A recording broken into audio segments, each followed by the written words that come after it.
That seat is for my real daughter. Get out. My dad said that to me, at his retirement party, in front of 80 people, and then he pushed me. I hit the hardwood floor in a navy blue dress that used to belong to my mother. She'd worn it to her last anniversary dinner before the cancer took her. I wore it that night to honor my father. I didn't know it would be the night he denied I existed. But what my dad didn't know, what nobody in that room knew, was that the real daughter he'd just handed my seat to had been stealing from him for 8 months, and my husband had the proof in his jacket pocket. Before I go on, please take a moment to like and subscribe, but only if this story hits close to home. Drop your location and local time in the comments. I'd love to know where you're listening from. My name is Heather, I'm 31, and this is the story of the night I almost lost my father forever. Let me take you back to 3 years before that party, the day everything started to fall apart. My dad, Richard Purcell, spent 35 years as a foreman at a manufacturing plant outside of Dayton, Ohio. He punched in at 6, punched out at 4, and spent his Saturdays dragging me around construction sites in steel-toed boots 2 sizes too big for my feet. He'd point at a beam and say, "See how that carries the load, Heather? Everything holds up something else." I was 9 years old, and I had no idea what he was talking about, but I listened.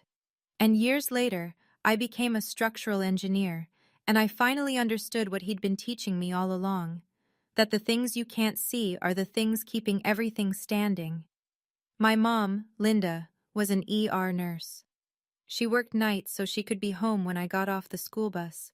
She smelled like antiseptic and lavender, and she sang off-key while she cooked, and she made our tiny kitchen feel like the warmest room in any house I've ever been in since. She and Dad built their life around a small oak table he'd made by hand the year I was born. 3 chairs, one for each of us. No one extra, no one missing, Dad used to say. Mom was diagnosed with pancreatic cancer when I was 11. She died 14 months later. I was 12. Dad didn't fall apart, at least not where I could see it. He kept going to work. He kept making dinner. He kept sitting at that oak table, in his chair, across from mine. Mom's chair stayed empty. I never asked him to leave it that way. He just did. For 3 years after she died, it was just the 2 of us. And the silence in that house was heavy, sure. But it was ours. Then Dad told me he'd met someone. He said she'd never replace Mom. I believed him. Victoria Ashford walked into our lives wearing a cream-colored cashmere wrap and a smile so practiced it could have been licensed. She was pretty, polished, divorced, and she had a daughter named Brooke who was 2 years younger than me. Dad introduced them over dinner at the house, our house, and Victoria brought a bottle of wine that probably cost more than everything in our refrigerator combined. I'll give her credit. In the beginning, she tried. She asked about my classes. She complimented the curtains Mom had picked out. She even offered to teach me how to drive, which Dad thought was generous. I said no thank you. I already had my permit. They got married when I was 15. Small ceremony. Victoria wore ivory. I wore the black dress Mom had bought me for 8th grade graduation because it was the only formal thing I owned. Nobody said anything about it. Within 6 months, things started to shift. Small things. Victoria replaced the oak table with a marble-top dining set. "Something more modern," she said. Dad agreed. The old table went to the garage. The first Thanksgiving after the wedding, I came downstairs and my chair, the one Dad had carved my initials into when I was 8, was gone. "We needed a matching set," Victoria said, smoothing a linen napkin across the new marble. Brooke moved in full-time around then. She took the guest room, which Victoria redecorated with sage wallpaper and a new vanity. Brooke was 13, chatty, eager. She called my dad Dad from the first week, and my dad, who hadn't cried once since my mother's funeral, got misty-eyed and hugged her at the dinner table. The new dinner table. I watched from the kitchen doorway and didn't say a word. That was my first mistake. I left for college at 18. Clemson. Structural engineering. Full ride on academic merit. Dad drove me to campus, helped me carry my boxes, and stood in the parking lot for a long time after I told him I'd be fine. Victoria stayed home. She said she had a migraine. Every time I came back for a break, something else had changed. Mom's photos migrated from the living room wall to the hallway, then to a shelf in the basement. Her recipe box disappeared from the kitchen counter. Her garden, the one she'd planted with coneflowers and black-eyed Susans the spring before she got sick, was pulled up and replaced with ornamental grasses that didn't bloom. My bedroom became Victoria's yoga studio. When I asked where my things were, she pointed to 3 cardboard boxes in the garage, stacked next to Dad's old oak table. We needed the space, sweetheart. Brooke's doing online classes and she needed a quiet room. Brooke already had a quiet room, but I didn't argue. That was the pattern. Victoria would take something small, frame it as practical, and Dad would go along because fighting about curtains and chairs felt beneath him. He was a foreman. He solved real problems, load-bearing problems. He didn't have the bandwidth for domestic politics. I met Marcus at a structural engineering conference when I was 25. He was a forensic accountant, presenting on construction fraud investigations. We talked for 3 hours about how numbers lie and how buildings don't. We married 2 years later, at a courthouse, with 12 guests. Dad came. He walked me down the aisle. Victoria came too. She developed a headache around the toasts, and they left before we cut the cake. The last time my father looked me in the eye, we were standing outside that courthouse. He squeezed my hand and said, "Your mom would have liked him." That was 4 years ago. 3 years before the retirement party, I was managing a bridge inspection in Tennessee when Christmas crept up on me. The project was behind schedule. The contractor had cut corners on the expansion joints, real load-bearing issues, the kind that kill people. And I couldn't leave until the county signed off on the remediation plan. I called Dad on December 23rd to explain. Voicemail. I left a message. "Hey Dad, I'm stuck on a job site. I'm so sorry I can't make it home for Christmas. I'll come in January. I love you. Merry Christmas." No callback. I figured he was disappointed. I texted him Christmas morning. No reply. I called again New Year's Day. Voicemail. I called the landline. Victoria answered. Her voice was cool and flat. "Heather, your father said he doesn't want to talk right now. I think you should respect that." So I did. I gave him space. I called again the next week, and the week after that, and every week for the next 3 years. 147 calls, 42 texts, not a single response. I never stopped trying. But I also never drove to the house and demanded answers. Twice I tried. Victoria met me at the door both times, arms crossed, same line. "He doesn't want to see you, Heather. Please stop making this harder than it has to be." I could have pushed past her. I could have caused a scene. But something in me wouldn't beg. If my father wanted to cut me out, I'd let him. It would wreck me, but I'd let him. That was my pride talking. And Victoria knew exactly how to use it. 8 weeks before the retirement party, Marcus got a phone call from a number he didn't recognize. A woman's voice, older, careful. "Is this Marcus Purcell? I'm Donna Webb. I work in benefits administration at your father-in-law's company. I need to talk to you about some paperwork." Marcus didn't tell me. Not yet. The invitation arrived in my work email, not from Victoria, not from Dad, but from the company's event coordinator, a mass email to every employee's family contacts. "You are cordially invited to celebrate the retirement of Richard Purcell, 35 years of dedicated service, Willowbrook Country Club, Saturday 6 p.m., black tie optional." I stared at that email for 20 minutes. Marcus came into the kitchen, saw the screen, and sat down across from me. "You should go," he said. "He hasn't spoken to me in 3 years." "Which is exactly why you should go. This might be the only chance to see him in a room full of people." Something in the way Marcus said it, a room full of people, struck me as deliberate. But I didn't press him on it. I was too busy deciding what to wear. I chose the navy blue dress, Mom's dress. She'd worn it to her 20th wedding anniversary dinner, the last one before her diagnosis. It was simple. Boat neck, three-quarter sleeves, hem just below the knee. I'd had it taken in at the waist, but the fabric was still hers. The silk still carried the faintest smell of her perfume if I buried my face in the shoulder. I wore it for Dad, because Mom couldn't be there, and I wanted some part of her in the room. Marcus drove. Willowbrook Country Club sat at the end of a long private drive. Stone columns, golf course stretching into the dusk, valet parking. Inside, crystal chandeliers, linen tablecloths, a podium with a mounted photograph of Dad shaking hands with the company's CEO. Everything gleaming and expensive and staged. I found the seating chart near the entrance. My eyes scanned the head table. Richard Purcell, Victoria Purcell, Brooke Ashford. 3 senior colleagues. My name wasn't anywhere. Aunt Janet had been placed at the farthest table from the front, near the kitchen doors. I should have turned around right there. But I'd spent 3 years wondering whether my father still remembered my name. I needed to hear it from him, even if the answer destroyed me. Victoria met us just inside the foyer. She wore a charcoal Hermes scarf draped over a fitted black dress, and her smile landed on me like a camera flash, bright, blinding, and gone in a second. "Oh, Heather, I didn't think you'd actually come." "The invitation said family," I replied. "Of course." She touched my elbow and steered us through the main hall, not toward the head table, not toward Dad.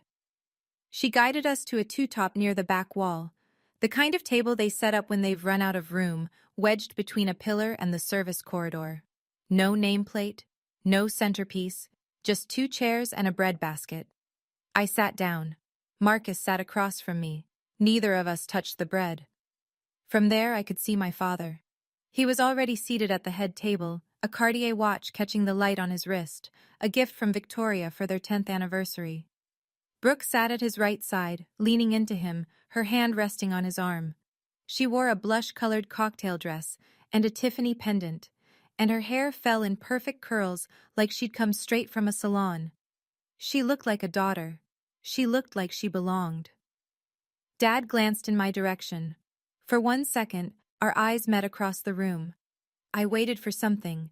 Recognition, guilt, confusion, anything. He turned away. Back to Brooke. Back to the table where my name didn't exist. A hand squeezed my shoulder. Aunt Janet.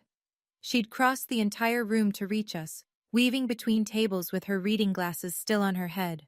She leaned down and whispered, close enough that I felt her breath on my ear. "I'm glad you came, honey.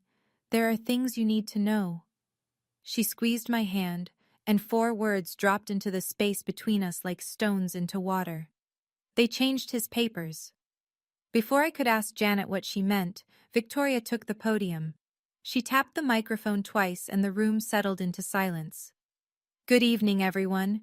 Tonight, we celebrate the most incredible man, husband, and father I've ever known, Richard Purcell." Applause. Victoria smiled. Behind her, a projector screen blinked to life with a slideshow.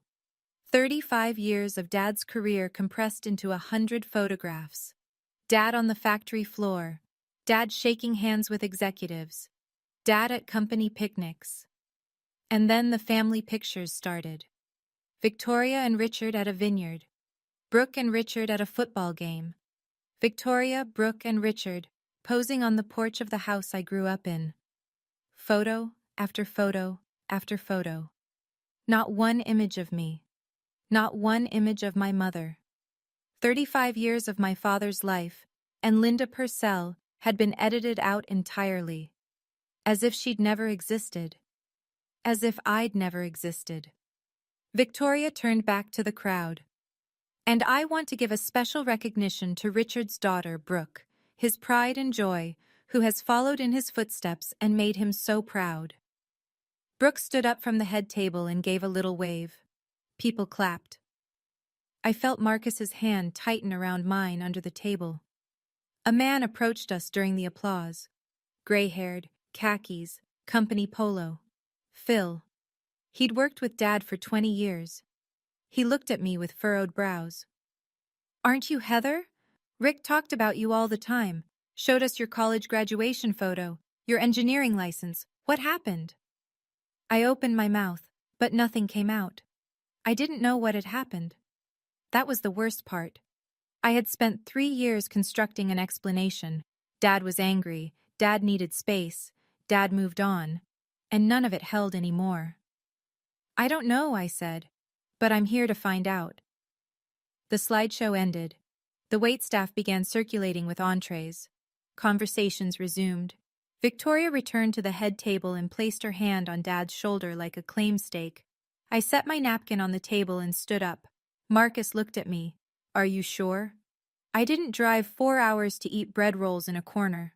I walked, straight through the center of the room, past Phil's table, past the middle managers and their wives, past the company VP, who paused mid-sentence to watch me go by. 80 people, and I felt every pair of eyes follow me like I was crossing a courtroom floor. The head table was elevated on a low platform, just 6 inches, but enough to make you feel like you were approaching a stage. I stepped up. Brooke saw me first. Her smile faltered. There was one empty chair at the table's far left. It belonged to a colleague who hadn't shown up. I stood beside it and rested my hand on the back. "Dad." Richard looked up. His jaw tightened. "It's been 3 years," I said. "Can we talk?" Silence at the head table. Victoria leaned in and whispered something to Richard. I couldn't hear it, but I watched his expression harden. Whatever she said reinforced the wall she'd spent 3 years building. Dad pushed his chair back and stood up. He was 6'1", broad-shouldered, and the foreman posture was still there even at 63. He looked down at me and I saw nothing. No warmth, no recognition, no conflict. Just a stranger wearing my father's face. For one fraction of a second, I thought he was going to hug me. He put both hands on my shoulders and pushed. I went backward off the platform. My heel caught the edge and I hit the floor, not gracefully, not dramatically, just hard. My hip struck the polished hardwood. The seam of Mom's dress split along the hem with a sound like a whisper tearing in half. "That seat is for my real daughter." Dad's voice carried across the entire room. "You lost the right to sit here when you turned your back on this family. Get out." I was on the floor, looking up at my father. And behind him, Brooke slid into the empty chair. My chair, the one I'd walked across the room to reach, and settled into it, like she'd been waiting for this moment. "It's okay, Dad," she said, resting her hand on his arm. "She can't hurt you anymore." 80 people, colleagues who'd known my dad for decades, family friends, the company VP. Nobody moved, nobody spoke. Forks hovered. Conversations died mid-syllable. The entire room held its breath and chose silence. I sat on that floor and felt the cold hardwood through the fabric of my mother's dress. The torn hem pooled around my knee. My clutch had fallen open beside me, and there, half spilled onto the floor, was a photograph. Me at 5 years old, sitting on my dad's shoulders at one of his construction sites. Hard hat on my head, grinning so wide my eyes disappeared. He was laughing. I carried that photo everywhere. I didn't cry. I stared up at the man who taught me how buildings stand, and I saw something terrible in his face. Certainty. He was certain he was right. Victoria had spent 3 years making sure of that. I put my palms flat on the floor and started to push myself up. One step from the door. That's how close I was to walking out of that room and never coming back. Then I heard a chair push back, and it wasn't mine. It was Marcus. I was still on one knee when Marcus stood up from our corner table. He didn't rush. He buttoned his suit jacket, a single precise motion, and adjusted his cuffs. I'd seen him do that 100 times before presentations at his firm. It was his tell. It meant he was about to lay something out in a way that left no room for argument. Victoria noticed him first. I watched her eyes track his movement across the room, and something flickered behind her expression. The briefest crack of alarm, filled in immediately with a hostess smile. Marcus, she called out, her voice pitched for the room to hear. I think it's best if you take Heather home. She's had a long night. Marcus didn't look at her. He walked past the center tables, past Phil, past the murmuring guests who couldn't decide whether to stare or pretend nothing was happening. He walked straight to me and offered his hand. I took it. He pulled me up. He looked at the torn hem of Mom's dress, and his jaw tightened, and for 1 second, I saw something cross his face that wasn't calm at all. He set it aside. He steadied me, then turned toward the head table, toward my father. Mr. Purcell. His voice was conversational. Not loud, not aggressive. The tone you'd use in a conference room, not a confrontation, but every syllable carried. I'm Marcus, your daughter's husband. The daughter you just pushed to the floor. Richard's face reddened. I don't have anything to say to you. Take her and leave. I understand, sir, but before we go, I have one question. Marcus paused. When was the last time you personally picked up your phone and checked your messages? Richard blinked. What? It's a simple question, sir. Victoria stood up so fast her chair scraped the platform. Marcus, this is not the time or place. Actually, Mrs. Purcell, Marcus said, still looking at Richard. This is exactly the time and place. Okay, I need to pause here for a second, because at that moment, I was ready to leave. I was ready to let my father have the life Victoria had built around him. But Marcus had been sitting at that corner table, quiet the whole evening, holding something in his jacket pocket that nobody in the room knew about. Something that would change everything. Before I tell you what happened next, if this story has hit you somewhere personal, hit that like button. And if you've ever had someone stand up for you when nobody else would, tell me about it in the comments. Now let me tell you what Marcus did. While Marcus stood at the head table, Victoria's recovery was almost beautiful in its precision. She turned to the room, palms open, voice warm and apologetic, the gracious hostess managing an unfortunate scene. Everyone, I'm so sorry about this disruption. Please, enjoy your dinners. This is Richard's night. She placed her hand on Dad's shoulder and leaned down. The table microphone caught her whisper. See? I told you she only comes around when she wants something. Dad nodded, but his hand was gripping his napkin hard enough to whiten his knuckles. He'd just shoved his daughter in front of every colleague he'd ever respected. I could see the adrenaline draining out of him, leaving behind something that looked a lot like doubt. Brooke filled the silence. She leaned into Richard and said, loudly enough for the surrounding tables, I'm here, Dad. I'll always be here.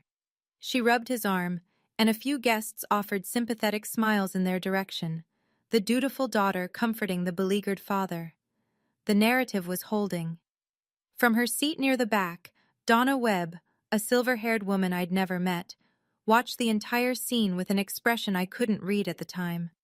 She caught Marcus's eye across the room and gave a small, deliberate nod.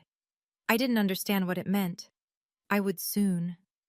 Phil, the gray-haired colleague who'd spoken to me earlier, broke the hush at his table. That was wrong, Rick. His voice was low but firm. That girl drove 4 hours to be here. Dad didn't answer. Victoria pressed on, lifting her champagne glass. To Richard, and to the family that chose to stay. A scattering of glasses rose, polite, uncomfortable. The kind of toast people drink to because refusing would require a courage nobody in that room had summoned yet. Nobody except Marcus. Victoria stepped down from the platform and crossed the room toward me. She moved with the precision of someone who has rehearsed their exits. Chin up, smile set, heels clicking a clean rhythm on the hardwood. She stopped 3 feet from where I stood near the coat check, smoothed her Hermes scarf, and lowered her voice. Heather, sweetie. I think it's best if you leave quietly. You've already embarrassed your father enough for one evening. I embarrassed him? He pushed me to the floor. Because you showed up uninvited to a private family event. If you really loved your father, you would have respected his wishes. His wishes? Or yours? Her smile didn't waver, but her eyes went flat. Let me be very clear. Richard has made his decision. His retirement, his benefits, his house, everything is taken care of. You are not part of that plan. She paused, adjusting her tone the way you'd adjust a thermostat, carefully, precisely. Walk away gracefully, or I will make sure everyone here knows exactly what kind of daughter you've been. I should have walked away. Every rational bone in my body told me to turn around, get in the car, and drive 4 hours home.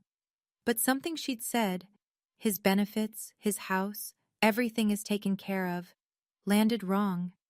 It sounded less like a wife protecting her husband and more like an investor protecting a portfolio. What kind of daughter calls her father every week for 3 years and never gets an answer? I said. Victoria's face changed. It was fast, a half second of something raw and startled. And then the mask slid back into place. I don't know what you're talking about. But I'd seen it. That micro-expression. That flinch. She knew about the calls. She'd known the entire time. Marcus had been watching from the center of the room. I didn't know it then, but he'd been waiting for this exact moment. The point where Victoria would overplay her hand. He'd told me later that the plan was never to confront her. It was to confront my father. Victoria was just the obstacle. He walked toward the head table with the kind of unhurried pace that makes people stop chewing. Every step deliberate, hands at his sides. He passed Victoria without a glance and stopped directly in front of Richard. The room noticed. Conversations thinned. Forks paused. Mr. Purcell, Marcus's voice was steady. Before your wife called security, which I assume she's about to do, I'd like to ask you one more question. Richard glared. I told you to leave. I heard you, and I will. Right after you answer this, when was the last time you personally reviewed your 401k beneficiary designations? The question landed like a stone in still water. Richard's expression shifted from anger to confusion. My beneficiary? What does that have to do with anything? When was the last time you checked? I don't know. Years ago. Victoria handles all the... He stopped. Victoria handles all the paperwork, Marcus finished for him. I know she does. Victoria's heels were already clicking toward them. Richard, don't engage. He's trying to confuse you. This is what they do. They manipulate. Mrs. Purcell, Marcus said, and this time he did look at her. You can stop. I already have the paperwork. He reached into his jacket and pulled out a manila envelope. It was thick, maybe 20 pages folded inside. He set it on the table in front of Richard with the same care you'd use to place a document in front of a judge. The room went quiet for the second time that evening. But this silence wasn't directed at me. Victoria recovered faster than I thought possible. She pivoted, physically and strategically, and placed herself between Marcus and Richard, her hand on her husband's arm, her body angled to block the manila envelope from his line of sight. Richard, listen to me. They're trying to ruin your night. This is your retirement. 35 years, and they want to turn it into some kind of courtroom drama. She looked at the nearest guests with wide, wounded eyes. I'm so sorry, everyone. Heather has always been difficult. We've tried everything. A few people at the surrounding tables shifted in their seats.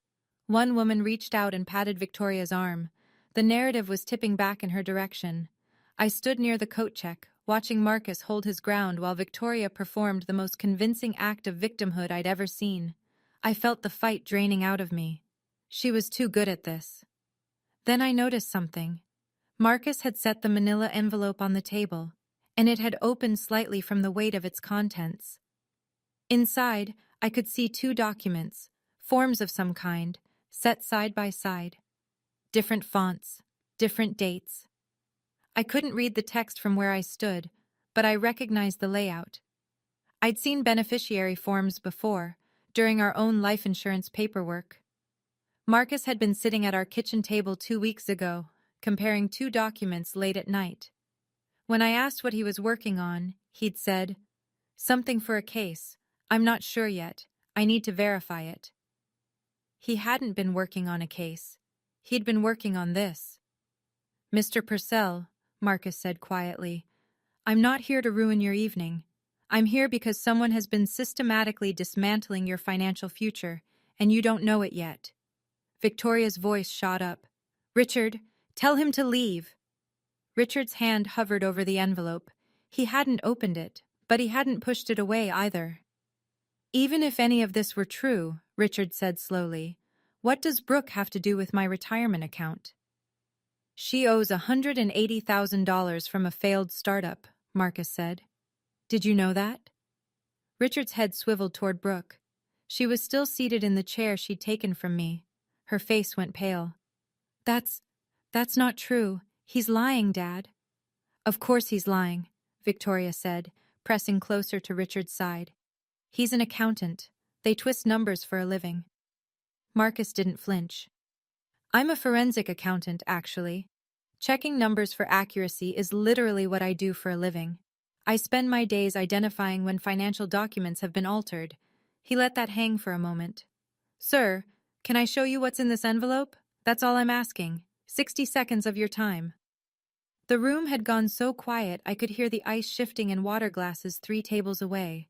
Guests who'd been pretending to eat had given up the pretense. Everyone was watching. Richard stared at the envelope. Victoria stared at Richard. Brooke stared at the tablecloth. Even if Brooke has debt, Richard said, that's her business. What does it have to do with me? 8 months ago, Marcus said, someone submitted a change of beneficiary form on your 401k retirement account and your pension. The original form named Heather as your primary beneficiary at 50%. The new form names Brooke Ashford as sole beneficiary, 100%. Richard's mouth opened, then closed, then opened again. That's impossible. I never signed any. I know you didn't, sir. Marcus opened the envelope and placed 2 forms on the white linen tablecloth, side by side. That's exactly the problem. Richard looked down at the papers. His face changed, slowly, like a man watching a house he built start to tilt on its foundation. The form on the left was dated 12 years ago. Beneficiary: Heather Purcell, 50%. Estate of Linda Purcell, 50%. The signature at the bottom was Richard's. The looping R, the heavy downstroke on the P, all of it unmistakable to anyone who'd watched him sign permission slips and birthday cards for 30 years. The form on the right was dated 8 months ago. Beneficiary: Brooke Ashford, 100%. And the signature. Richard picked up the second form. He held it close to his face, then pulled it back. His lips moved like he was sounding out letters. This isn't my signature. The R is wrong. I always loop the R. This is straight. I've never written my R like that. I know, Marcus said. Victoria stepped forward. Richard, those documents are fabricated. Marcus printed them himself. You can't possibly... I've seen my own handwriting for 63 years, Victoria. His voice was different now, stripped of the anger he'd carried all evening, replaced by something thinner. Bewilderment. This is not my name. Brooke scraped her chair back and stood. Dad, they're setting us up. This is what Heather does. She manipulates. Sit down, Brooke. Richard didn't raise his voice. He didn't need to. He was still looking at the second form, turning it over in his hands like a man discovering termites in a beam he'd assumed was solid. Victoria tried one more angle. She softened her voice, almost tender. Richard, you signed those papers yourself. You just don't remember because you've been stressed about the transition. Retirement is overwhelming, honey. My mind is fine.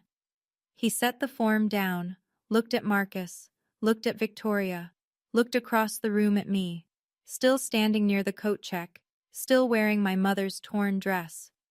Then a chair pushed back from a table in the far corner of the room. Donna Webb rose to her feet.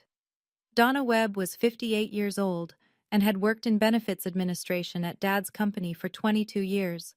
She was the kind of woman who wore sensible flats and reading glasses on a beaded chain, and she carried a leather folio everywhere because she believed in paper trails the way some people believe in prayer. She'd processed every benefits enrollment, every insurance claim, and every retirement form Richard Purcell had filed since he was 39 years old. She crossed the room without hurrying. "Excuse me," she said. "I think I need to add some context here." Victoria turned on her. "Donna, this is a private family matter. It has nothing to do with—" "Ma'am, I've been Mr. Purcell's benefits coordinator for 22 years.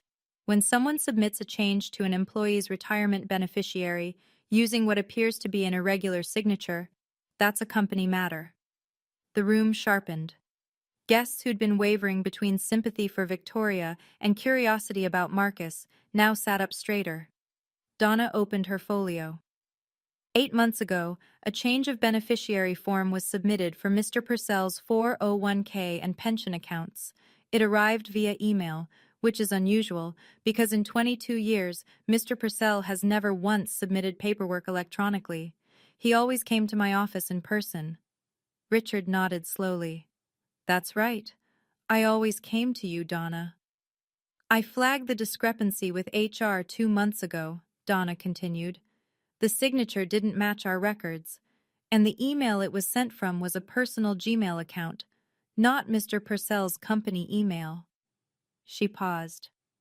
"I reached out to Marcus because he's listed as Heather's emergency contact and next of kin. I thought the family should know." Victoria's voice went thin. "You had no right." "I had every obligation," Donna said calmly. "I've watched this man build his retirement for 30 years. I wasn't going to watch someone dismantle it with a forged signature." Marcus reached into the envelope again. This time he pulled out a printout. Several pages stapled together. Rows and rows of dates, times, and phone numbers. "Mr. Purcell, your wife told you that Heather never calls, that she turned her back on this family, that she didn't care." Marcus set the printout next to the beneficiary forms. "These are Heather's phone records from the past 3 years, obtained directly from her carrier. 147 outgoing calls to your phone number, 42 text messages, every week, sometimes twice a week, for 36 consecutive months." Richard picked up the printout. His finger moved down the columns, call after call after call. The dates lined up like a drumbeat, every Sunday, almost without exception. That can't be right," he said. "My phone never rang. I never saw—" "Check your phone, sir," Marcus said gently. "Right now. Go to settings. Then blocked contacts." Richard reached into his pocket with the slow, deliberate motion of a man who already suspects what he'll find. He tapped the screen, navigated through the menus with the clumsy swipes of someone who'd never explored his own settings. He found the list. One number. Blocked. The area code matched the city where Heather and Marcus lived. Richard looked up from the phone. His eyes moved to Victoria, and for the first time all evening, I saw the man I remembered. The foreman who didn't tolerate sloppy work, who could spot a cracked weld from 30 feet away. The man who trusted what was in front of him over what anyone told him. "You blocked her." His voice was barely above a whisper. "You blocked my daughter." Victoria opened her mouth. Nothing came out. 147 calls. Richard's hands were shaking. "She called me every single week. And you stood in this house and told me she didn't care." I didn't say a word. I didn't need to. 147 calls said everything I never could. Victoria's mask didn't slip this time. It shattered. She dropped the Wounded Wife Act, and the Gracious Hostess Act, and the I'm Just Protecting This Family Act, and what came through was raw, cornered fury. "Fine. Yes. I blocked her number. Because Heather was toxic, Richard. She was trying to control you. She was trying to control you. She was trying to turn you against me and Brooke, and I was protecting this family from—" "She was my daughter." Richard's voice broke on the word. Not a shout. Something worse. A crack running through concrete. Victoria charged forward. "She was a grown woman who refused to accept that you had a new life. Every time she called, you got confused. You got sad. You started asking questions about Linda, about the old house, about things I'd spent years helping you move past. Helping me move past my dead wife? Helping you heal? Brooke tried to intervene. Mom, stop. Just stop. Victoria wheeled on her own daughter with a ferocity that made Brooke flinch. Don't you dare. Everything I did, every single thing, was for you. Because your father left us with nothing, and I had to make sure that… She caught herself. But the sentence was already out there, hanging in the air like smoke. Richard stared at her. Had to make sure that what, Victoria? That Brooke would be taken care of. Victoria's voice dropped. The fight went out of her as quickly as it had ignited. Brooke's father abandoned us. He left us with debt and nothing else. And Brooke's company failed, and she owes more than she'll ever… I had to think about her future. I had to. So you stole mine, Richard said quietly. I redirected it. For our family. Our family. Richard repeated the words like he was tasting something spoiled. You erased my daughter, forged my name, and looted my retirement fund, and you call that family. Victoria had no answer for that. For the first time in 16 years, she had no answer at all. Aunt Janet stood up from the back of the room. She didn't rush, didn't raise her voice. She just walked to the center of the room and faced her brother with the steady expression of a woman who'd been waiting a very long time to say what came next. Richard, I've been trying to tell you this for years. Richard turned to her, and I could see the exhaustion settling into his shoulders. The posture of a man who'd spent the last 10 minutes discovering that the floor he'd been standing on was rotten. I watched Victoria shut Heather out of this family piece by piece, Janet said. The photographs, the phone calls, the holiday invitations that somehow never reached her. I came to you 5 separate times and told you something was wrong, and every time you said the same thing. Janet, you just don't like Victoria. Stay out of it. No, Richard. You pushed your daughter to the floor tonight, in front of every person you've worked with for 35 years. You need to sit with that. Phil nodded from his table. A few others did too. The kind of quiet, weighted nods that don't need words. Richard lowered himself back into his chair at the head table. He set his phone on the linen cloth, screen still showing the blocked contacts list. His hand rested on the printout of phone records. 147 calls mapped in black and white. The Cartier watch glinted under the chandelier. He didn't look at Victoria. He didn't look at Brooke. He looked at the empty space in front of him. The space where the retirement speech should have lived, where the champagne toasts and the proud family portrait should have happened. All of it gone, replaced by paper trails and silence. Janet's voice carried across the still room. I loved you enough to keep trying, Richard, but Heather loved you enough to call 147 times when you never picked up. Think about which one of us gave up. At that point, my father was sitting in the same chair he'd pushed me away from, staring at his phone like he was seeing it for the first time.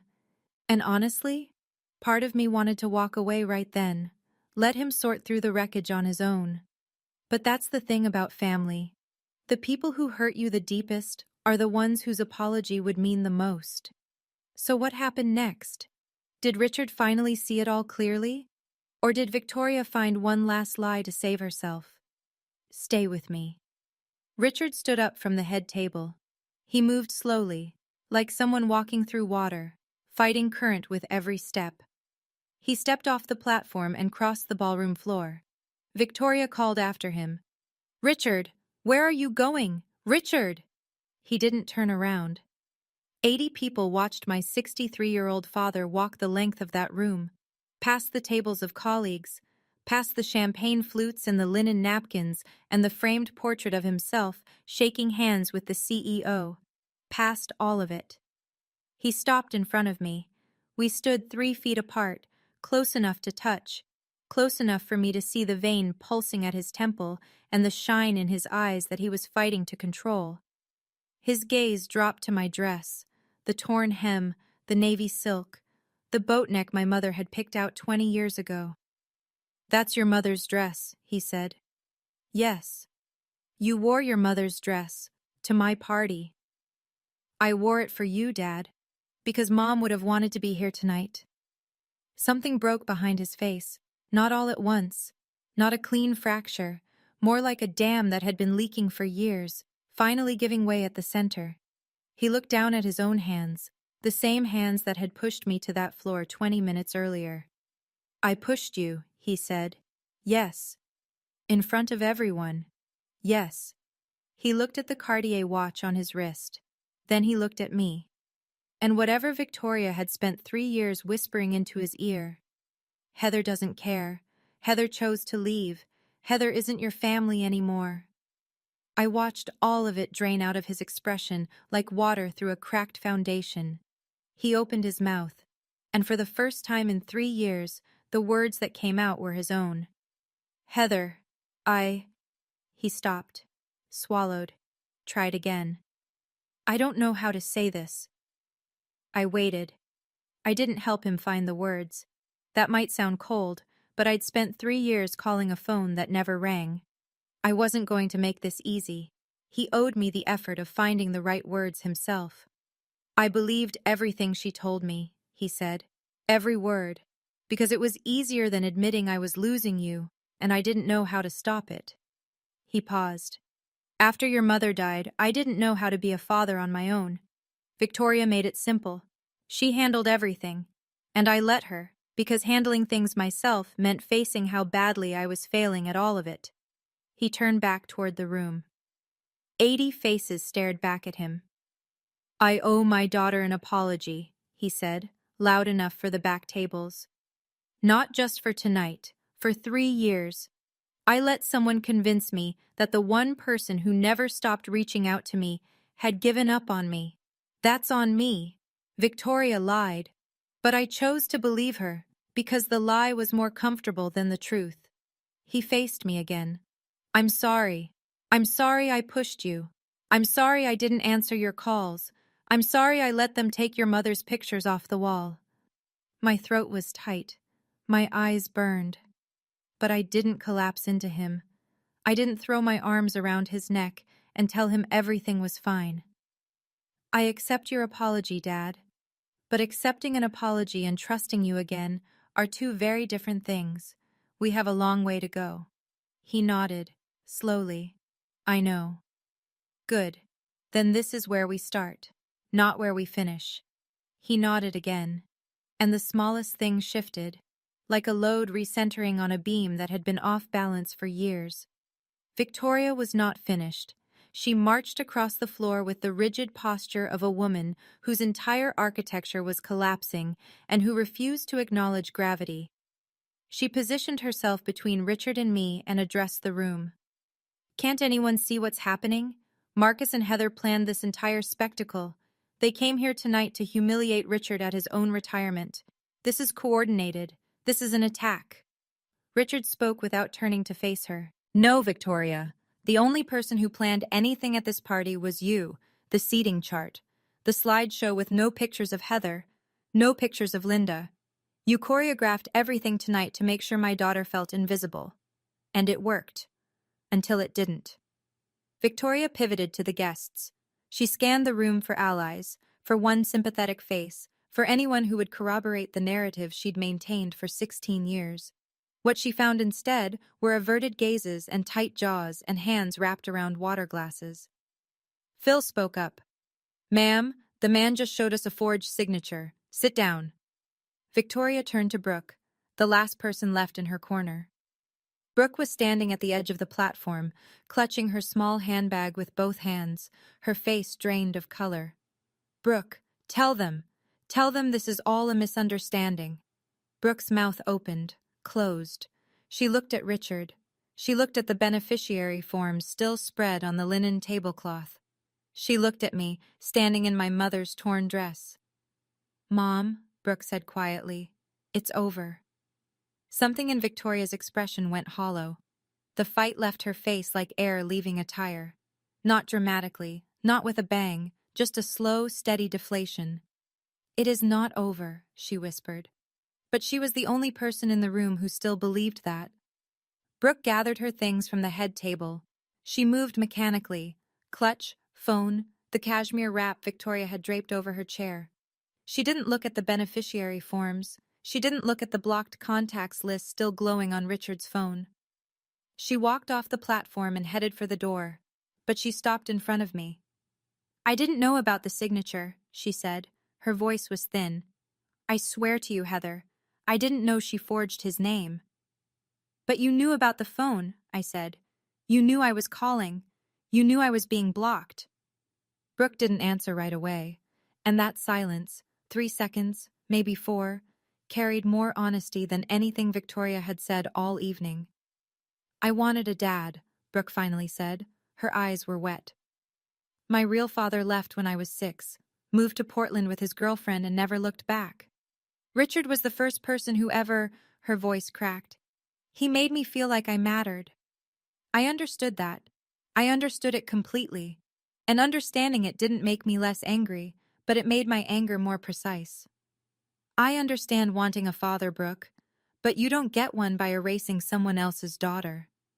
She held my gaze for a long moment, then she nodded, a small, tight movement, and walked toward the exit.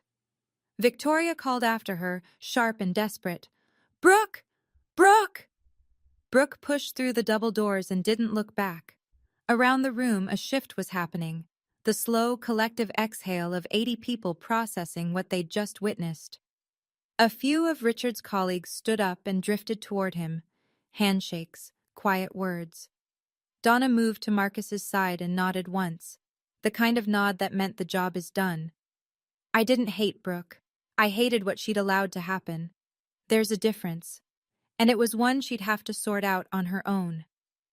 Victoria stood alone at the head table. The chair beside her was empty, Brooke's seat.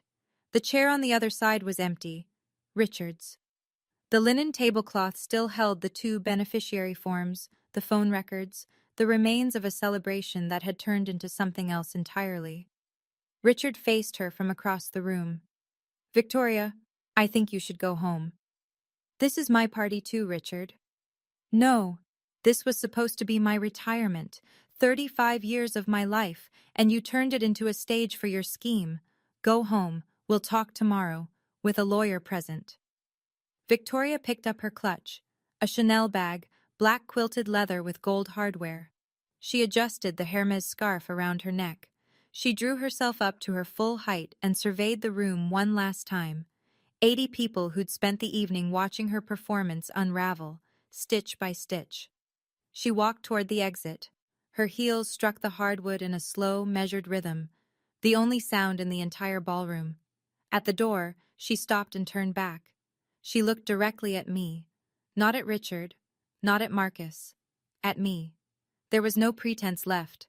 No warmth, no strategy, no practiced grief. Just fury. Pure, unfiltered, 16 years in the making fury.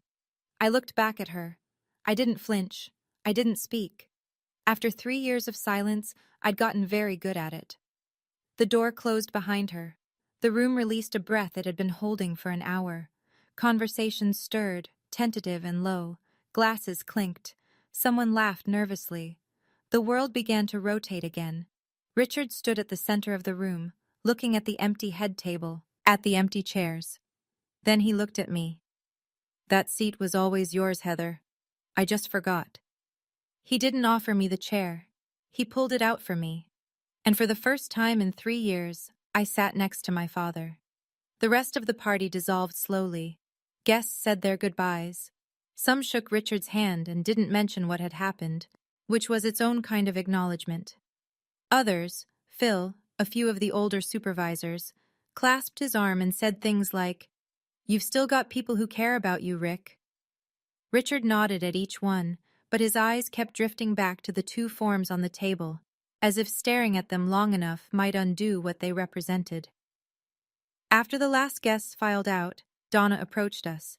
She'd waited deliberately. She was a woman who understood the difference between urgency and timing. "Mr. Purcell," she said, "given what was presented tonight, I'll need to file a formal report with HR and legal first thing Monday morning.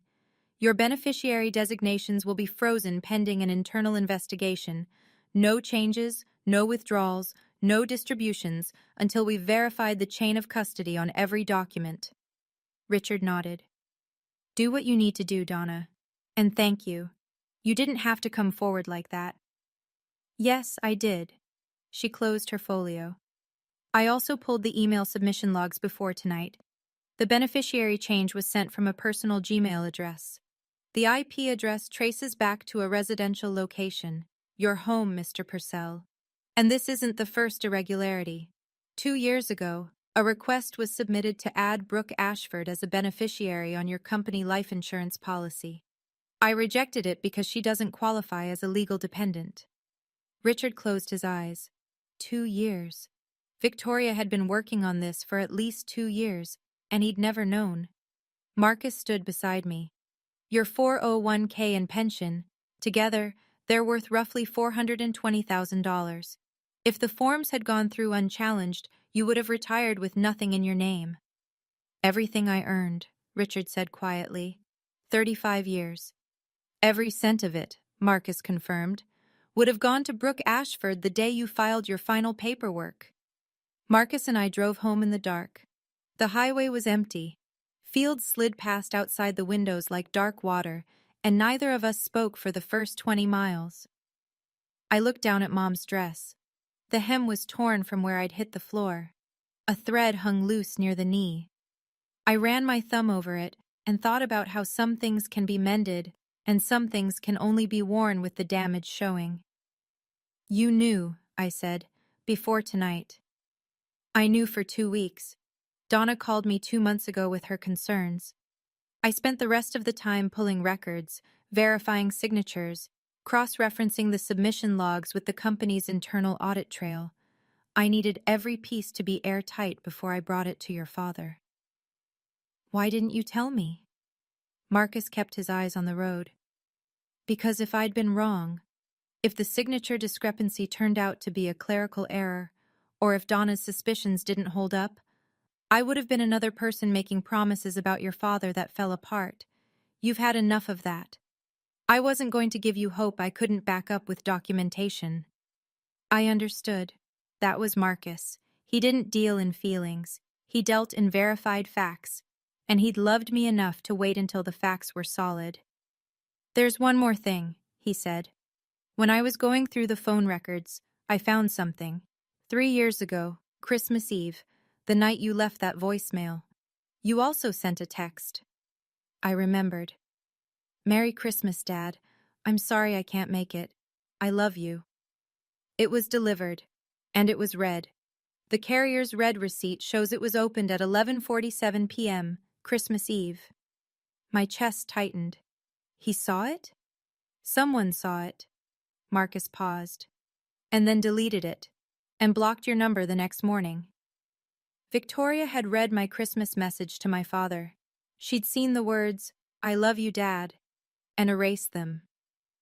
1 week later, the pieces started falling into place, slowly, unevenly, the way things do in real life when there's no editor trimming the awkward parts. HR completed its preliminary investigation by Wednesday. The second beneficiary form was confirmed as fraudulent. The signature analysis didn't match company records, and the submitting email address was linked to an account registered under Victoria's maiden name. Richard's original beneficiary designations were restored. Heather Purcell, 50%. Estate of Linda Purcell, 50%. The way Dad had written it 12 years ago. The way it should have stayed. Richard met with a divorce attorney on Thursday. Victoria had already moved most of her personal belongings out of the house by then. She'd done it while Richard was at a follow-up meeting at the plant. No conversation, no negotiation, just empty drawers and a closet stripped of Hermes and Chanel. Brooke sent me an email on Friday. 2 lines. You were right about the phone. I should have said something. I read it 3 times. I didn't respond. Not because I was punishing her, but because I hadn't figured out what honest words looked like yet. She deserved a real answer, and I wasn't ready to give one. Richard called me Saturday morning. The first phone call from my father in 3 years. We sat in silence for the first 10 seconds, the kind of silence that used to fill our kitchen after Mom died, full and heavy and strangely familiar. I don't know how to fix this, he said. You don't fix it in one phone call, Dad. But this call, right now, is a start. I heard him exhale, long and shaky. Then, I'm wearing the Timex, the watch I'd bought him with my first summer job paycheck when I was 16, a $30 Timex from a display case at Walmart. I didn't know he'd kept it. Good, I said. That's a start too. 2 weeks after the party, I pulled into my father's driveway for the first time in 3 years. Marcus waited in the car. Take your time, he said. I'll be here. The front door was unlocked. I stepped inside and the house smelled different. Not bad, just different. Victoria's candles were gone. The ornamental grasses she'd planted were still in the yard, but someone had set a single pot of black-eyed Susans on the porch railing. Mom's flower. Dad must have bought them at the nursery. The marble dining table was gone. In its place, in the middle of the kitchen, sitting on the same scuffed tile floor I'd walked on as a kid, was the oak table. Dad had pulled it from the garage, sanded it down, and refinished it. The grain was darker now, seasoned by years of storage. But the joints were tight and the legs were level, and when I ran my hand across the surface, I could feel the grooves from 1,000 family dinners. I found my chair, the one with my initials carved into the back, HP, scratched in with a pocket knife by a man who wanted his daughter's name in the wood so she'd always know where she belonged. The chair wobbled slightly. Dad had re-glued the leg, but the joint wasn't perfect. Some of the scratches won't come out, Dad said from the kitchen doorway. That's okay, Dad. Neither will some of mine. He poured 2 cups of coffee in plain ceramic mugs. No Wedgwood china, no marble. Just 2 cups on an oak table in a kitchen that was starting to remember what it used to be. On the wall behind him, a framed photograph of my mother, Linda Purcell, smiling, back where she belonged. I glanced at Dad's phone, resting on the table. The screen was unlocked. I could see the settings app open, blocked contacts. The list was empty. He'd figured it out himself. We didn't talk about everything that afternoon. We didn't need to. Sometimes sitting at the same table is enough. People ask me if I've forgiven my father. The honest answer is that forgiveness isn't a switch I flipped. It's more like physical therapy, repetitive, uncomfortable, and measured in millimeters instead of miles. Some days I wake up and I'm fine. Some days I remember the floor, the hardwood, the sound of my mother's dress tearing. And I have to decide all over again whether I'm going to carry that or set it down. I'm working on it, every day. Here's what I've learned. And I'm telling you this not as advice, but as something I had to figure out the hard way. Forgiving someone doesn't mean you pretend it didn't happen.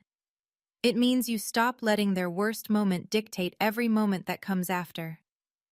My father pushed me. He called me not his real daughter in front of 80 people. Those things happened, and they'll always have happened. But they're not the entire story. They're the chapter that almost ended us, but didn't. Victoria. I don't hate her. I've tried to, and I can't sustain it.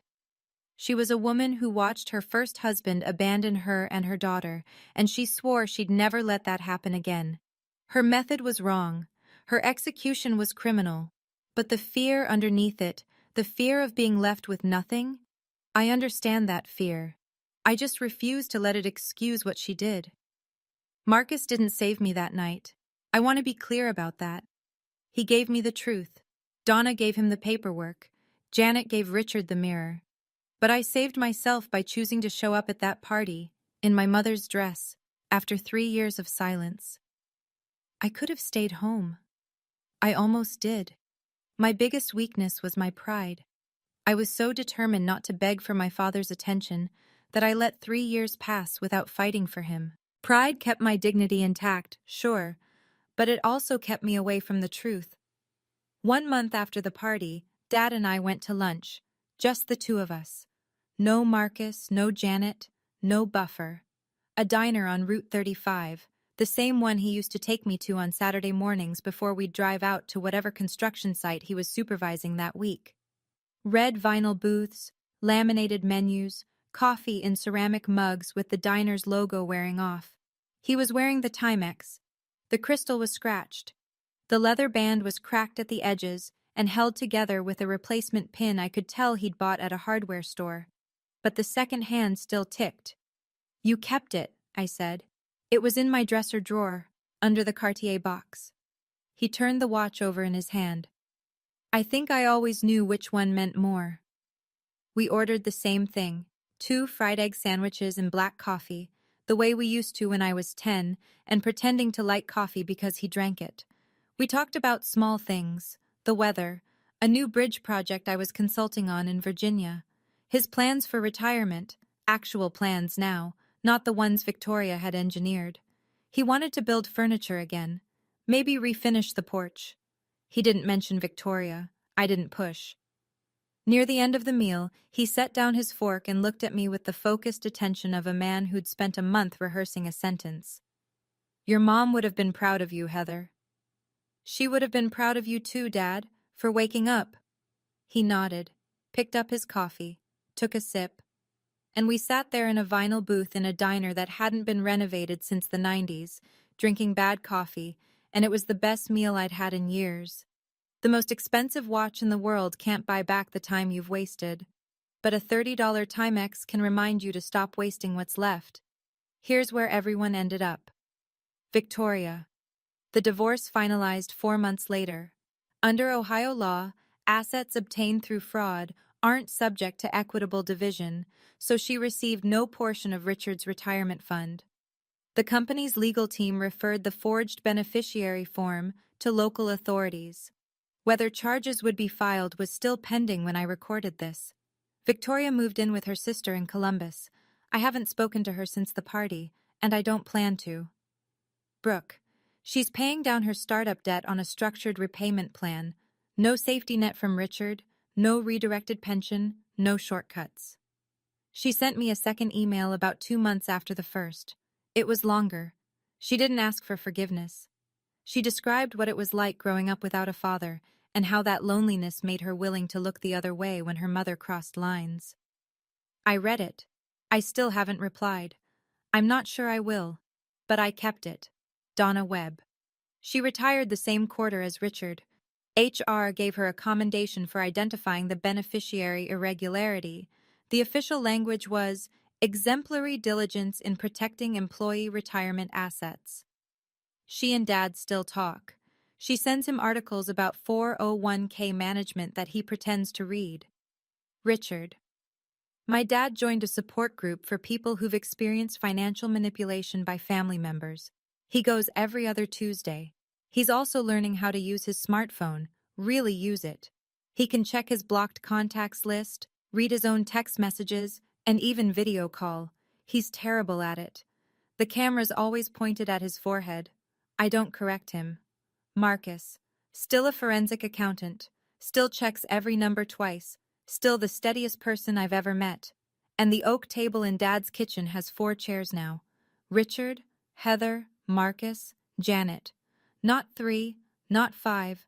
Just enough for the people who chose to stay, not the ones who stayed to take.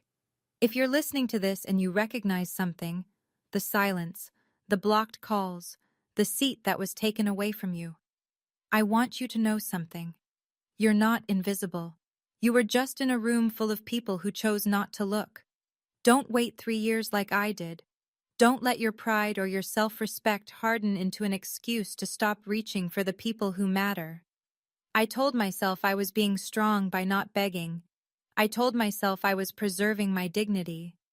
What I was really doing was giving Victoria 3 uncontested years to rewrite my father's reality.